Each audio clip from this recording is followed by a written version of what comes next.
Então vamos começar falando, né, aqui, por que que a guerra na Ucrânia vai afetar os consumidores no mundo inteiro. A primeira coisa que a gente precisa falar e a primeira coisa que a gente precisa reconhecer é a questão da economia globalizada e da economia integrada. Existe um livro muito bacana que chama iPencil, e na tradução em português seria Eu Lápis. É um livro que fala como o lápis, um produto simples que a gente usa todos os dias, ele é extremamente complexo para se produzir e como ele depende de pessoas espalhadas por todos os países, então depende do mundo inteiro em termos de trabalho e matéria-prima para que ele consiga ser produzido.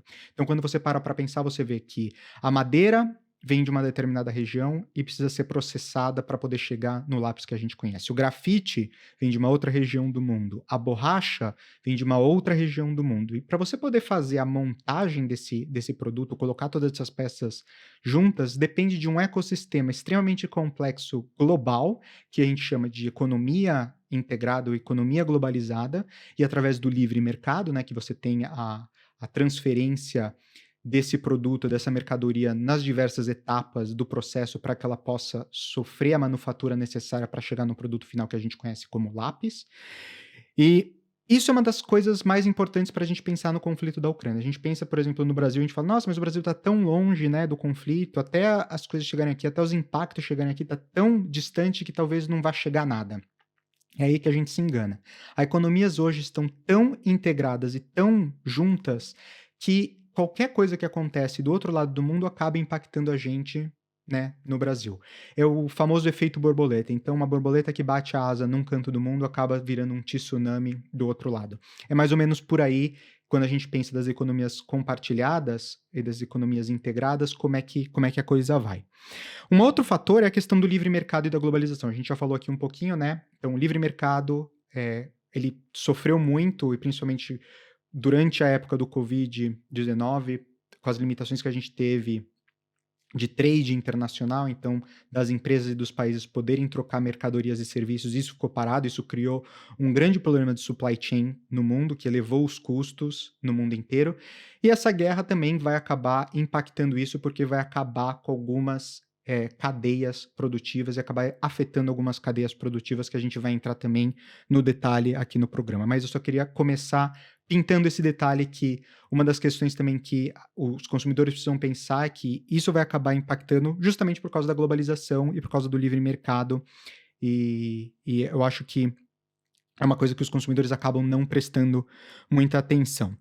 Eh, uma coisa também que é muito importante a gente falar, né, a gente tem a ideia de que a Rússia é aquele grande país, aquela mega potência que participa do G9, do G7, que tem cadeira na ONU e que pode, tem cadeira cativa na ONU e que pode votar, da forma como quiser e tem poder de veto, esse tipo de coisa. A gente sempre imagina a Rússia como uma grande potência. E, de certa forma, ela é e também não é. Vou explicar. O fato é que a Rússia, ela realmente tem um poderio militar muito forte. Ela investe enormemente em armamento, em toda a sua parte militar. Ela é uma que tem uma potência, uma superpotência que tem arma nuclear, é uma superpotência que tem uma quantidade enorme de frota de aviões militares, se eu não me engano, está nos top 5, se não é, acho que a segunda ou a terceira maior do mundo, junto com Estados Unidos e China. Então, do lado militar, realmente ela é uma superpotência, ela é realmente um dos maiores países no mundo, e por isso que as pessoas estão tão apreensivas com o que está acontecendo, mas também, né, chocadas pelo fato da Rússia não estar conseguindo fazer o progresso militar que ela deveria estar fazendo na Ucrânia com o poderio que ela tem. Mas o outro lado, né, que talvez tire ela desse status de superpotência é o fato de que a Rússia, economicamente, é um país muito pequeno. É um país que é basicamente tem sua economia basicamente limitada na exportação de matéria-prima. É um país que tem uma economia muito básica, não tem muita manufatura, é longe de prestar serviços de alta qualidade. É basicamente uma economia muito essencial, baseada na troca de insumos e de matéria-prima. Uma delas que a gente conhece muito bem, obviamente, é o petróleo e o gás, que no Brasil a gente também importa da Rússia, mas impacta, por exemplo, muito mais os consumidores e as pessoas que moram na Europa e, de certa forma, também as pessoas que moram nos Estados Unidos. Mas, por curiosidade, o PIB da Rússia é menor do que o PIB do estado da Flórida nos Estados Unidos. Então, realmente, economicamente, não é um país enorme.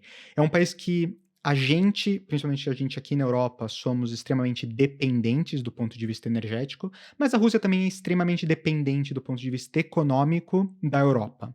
Então a gente vai entrar um pouquinho nas sanções que foram colocadas em cima da Rússia e como isso vai afetar as pessoas que estão na Rússia, mas também os consumidores no mundo inteiro, os consumidores no Brasil.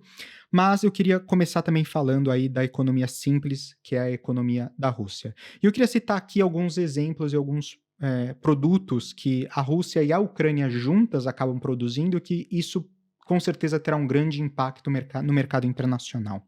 A primeira coisa é o trigo, né? Então, como eu falei, a Rússia e a Ucrânia juntas, elas representam 30% da produção mundial de trigo.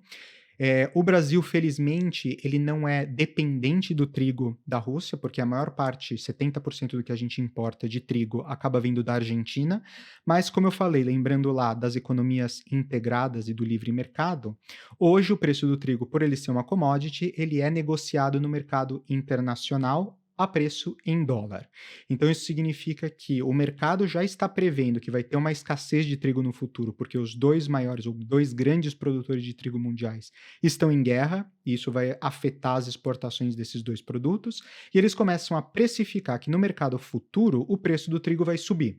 E isso impacta o preço do trigo que a gente paga da Argentina. Então, mesmo que a gente não compre o trigo russo, que teria um preço mais alto, a gente também está pagando um preço mais alto simplesmente pelo mercado internacional estar precificando essa commodity a um preço mais alto. Então, a gente compra essa matéria-prima da Argentina, mas mesmo assim isso vai afetar o preço do trigo no Brasil. Isso significa pão mais caro, farinha mais cara, e tudo isso nos próximos meses, até um ano, e a gente precisa ver como é que a guerra vai progredir para poder reavaliar e ver quanto tempo, qual que vai ser o impacto disso.